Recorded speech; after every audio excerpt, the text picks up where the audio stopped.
초반에는 아주 열정적으로 달리는데 며칠 안 가서 금방 지쳐버리는 나.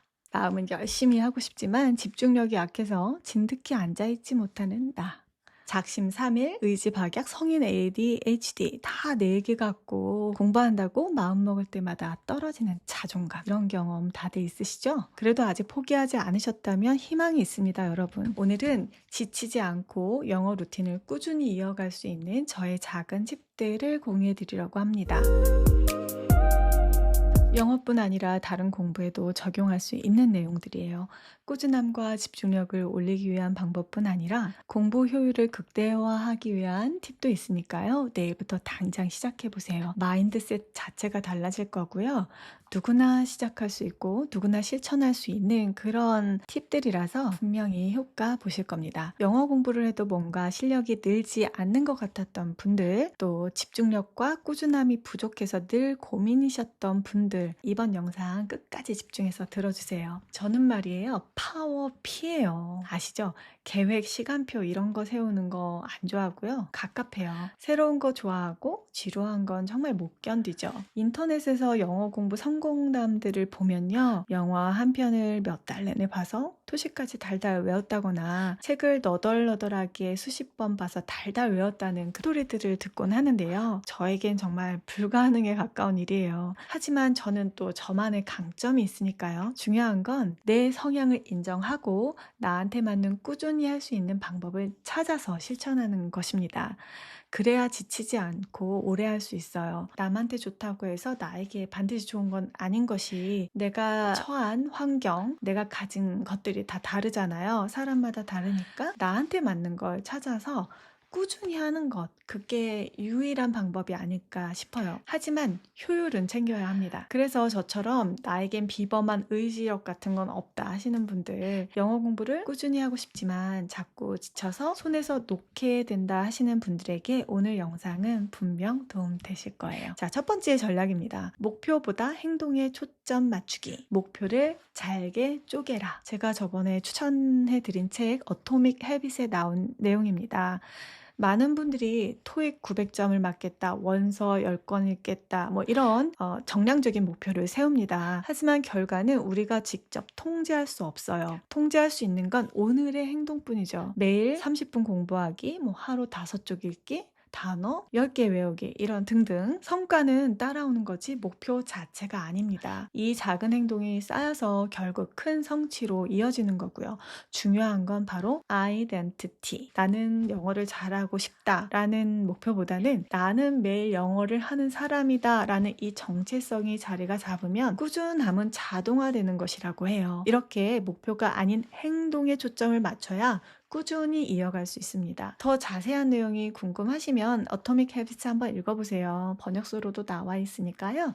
편하게 읽어보시면 도움이 되실 것 같습니다. 그리고 두 번째, 루틴은 시간 기반으로 설계하라. 영어 루틴을 만들 때 분량보다는 시간 기준으로 한번 목표를 정해보세요. 특히 시간 여유가 많지 않은 분, 공부를 하다 보면 시간이 너무 오래 걸려 지치시는 분들, 그런 꾸준히 하기 힘든 분들은 무조건 이렇게 시간을 기준으로 목표를 설정하셔야 합니다. 오늘 몇 쪽을 읽겠다 이런 목표보다는 하루에 30분이든 1시간이든 내가 할애할 수 있는 시간을 정해놓고요. 그 시간 동안은 진도 같은 거 신경 쓰지 말고 하고 있는 공부에 최대한 몰입을 해보세요. 저도 오래전에 학생이었을 때는 그냥 하루 종일 공부했는데요. 지금은 현생을 살다 보니 그게 안 돼요. 분량으로 목표를 세우니까 자꾸 시간에 쫓기는 거예요. 목표도 달성 못하기 일쑤고, 근데 그 기분이 별로 안 좋아요. 그렇게 되니까 뇌가 변명거리를 찾아서 안 하게 되더라고요. 시간 기준으로 목표를 바꾸고 나니 훨씬 좋아졌어요. 스트레스도 없고 다양한 걸 할 수 있어요. 진짜 미친 듯 몰입해서 공부하고 싶다 그러면 주말이든 날 잡아서 그렇게 하시고요. 아무튼 루틴에는 시간 기준으로 해야지 꾸준히 지킬 수가 있는 것 같아요. 특히 영어 공부는 이것저것 할 게 많아서 생각만 해도 머리가 아프고 가슴이 답답한 증상이 있는 분들은 꼭 시간 기준으로 계획을 세워서 한번 해보시기 바랍니다. 세 번째, 공부 시작 버튼 만들기. 환경 세팅 이야기예요. 루틴은요, 환경이 반은 먹고 들어가는 것 같아요. 저 같은 경우는요, 필요한 거를 다 미리 다 갖다 두고 시작을 합니다. 책, 노트, 펜, 타이머, 물, 특히 휴대폰은 강제로 멀리 떨어뜨려 놔야지 방해가 되지 않더라고요. 이 세팅 자체가 저한테는 하나의 공부 시작 신호가 됩니다. 그리고 이렇게 다 세팅해 두고 시작해야 집중을 끝까지 유지할 수 있어요. 중간에 일어나서 왔다 갔다 하면 흐름이 깨지고요. 별거 아닌 것 같아도 이런 작은 습관이 결국에는 퍼포먼스에 엄청나게 영향을 끼칩니다. 자, 네 번째, 뇌의 효율 극대화하기. 어떤 공부는 결국 시간 싸움 같아요. 다시 말해서 효율 싸움인데요. 나의 뇌의 상태를 잘 캐치해서 효율을 끌어올리는 것이 중요하다고 생각해요. 집중이 잘 될 때는 읽기 같은 효율이 높은 공부를 하고요. 집중이 안 될 때는 쓰기처럼 몸을 움직이는 공부를 해줍니다. 상황에 맞춰서 공부 방식을 유연하게 바꾸는 게 핵심이에요. 다시 말하면 집중력이 아주 좋을 때는 단어 정리 같은 거 한다면 손해겠죠? 그때는 최대한 인풋을 많이 넣어야 합니다. 반대로 아침에 잠이 덜 깨고 시동을 슬슬 걸어야 될 때는 필사 같은 게 좋더라고요. 손을 움직임을 통해서 뇌도 깨우고 그렇게 하면서 마음도 차분해지고, 그 일어나자마자 앉아가지고 원서나 좀 복잡한 걸 읽으면 잘 안 들어와요. 요지는요, 나의 뇌와 몸의 상태에 따라서 본인에게 효율적인 공부를 나눠서 하는 겁니다. 일례로 저는 강의를 들을 때 몸을 안 움직이고 가만히 앉아서 듣기만 하면 졸음이 잘 오는 편이에요. 그래서 주일 예배에 갈 때도 꼭 성경책과 노트, 필기구를 챙겨가서 필기를 열심히 해요. 그래야 안 좋을 수 있거든요. 다섯 번째, 플랜 B를 준비하세요. 요즘 세상에는 영어 공부를 할 수 있는 자료가 널렸잖아요. 하기 싫은 공부를 억지로 하면 효율도 안 나잖아요. 그럴 때는 가볍게 즐길 수 있는 걸 하세요. 대신 영어로 된 걸요. 유튜브를 보더라도 해외 영상을 보시고요. 좋아하는 원어민 유튜버 팟캐스트를 찾아서 팬이 되세요. 여기서 조금 더 디테일하게 들어가서 설명드리고 싶었던 게 있었거든요. 제가 저번에 말씀드렸던 기가 막힌 인풋 방법이 있는데요. 저작권 문제 때문에 아직 방법을 못 찾았어요. 제가 조금 더 고민을 해보겠습니다. 나 영어 공부에 질린 것 같아, 머리가 아파, 토 나올 것 같다, 그러면서 막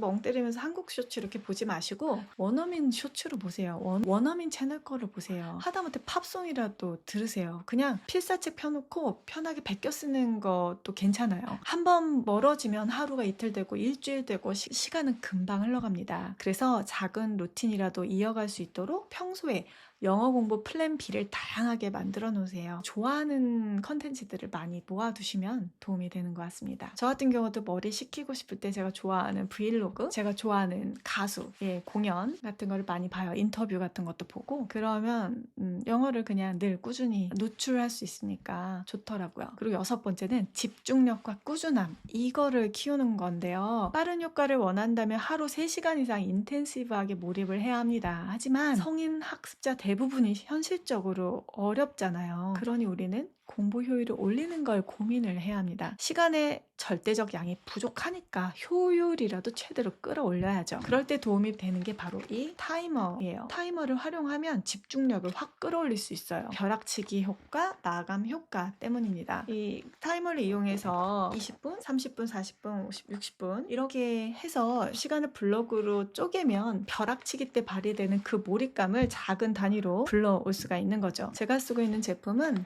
타이머에서 나온 제품이에요. 구글에서 쓰는 거라고 해서 구글 타이머로도 유명한 제품인데요. 이미 많이들 알고 계시죠? 특히 아이 키우는 집은 하나씩 다들 있어요. 저도 오래전에 아이 낳고 산 건데요. 지금은 제가 더 잘 쓰고 있어요. 저는 타이머 제품으로 장만을 했는데 아이가 몇 번 떨어뜨리고 했어도 아직까지 문제가 없이 잘 돌아가요. 내구성이 좋은 것 같습니다. 또 정확하고요. 그리고 이 타이머가 좋은 건 이 면적, 요 색깔 있는 컬러 면적이, 이 면적이 줄어드는 걸 눈으로 확인하면서 시간의 흐름을 직관적으로 느낄 수 있다는 점이에요. 얼마나 남았지 하면서 휴대폰을 열어보고 그러는 게 아니고 시각적으로 바로 확인이 되니까 집중이 훨씬 잘 됩니다.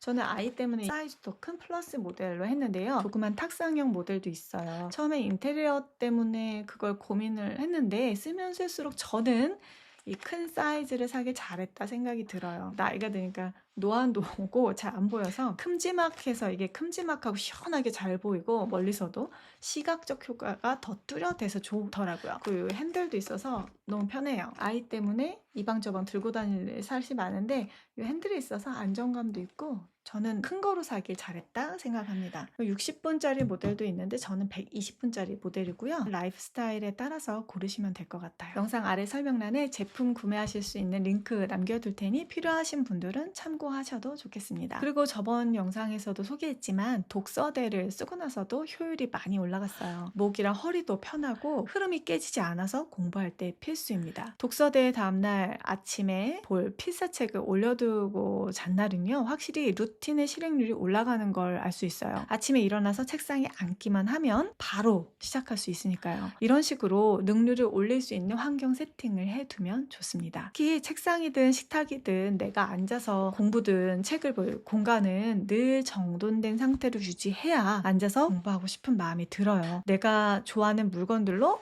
공간을 이렇게 소소하게 꾸미는 것도 아주 중요한 것 같아요. 공간에 애착이 생겨야지 자꾸 앉고 싶어지고요. 애착이 생기면요, 심지어 기분이 안 좋은 날에도 소파나 침대에 들어눕는 게 아니라 책상에 앉고 싶어지고 그런 날도 있더라고요. 좋아하는 커피 갖다 놓고 음악 틀어놓고 영어 필사 한번 끄적여 보세요. 그 기분은 아주 해본 사람만 압니다. 아주 힐링이 됩니다. 자, 오늘은 이렇게 영어 공부를 꾸준히 보다 효율적으로 할 수 있는 팁들을 나누어 보았습니다. 여러분만의 또 좋은 꿀팁이 있다면 댓글로 함께 나눠주시고요. 좋아요와 구독, 알림 설정은 라꼬모 채널에 큰 힘이 됩니다. 영상 끝까지 시청해주셔서 감사드리고요. 다음 영상에서 또 만나요.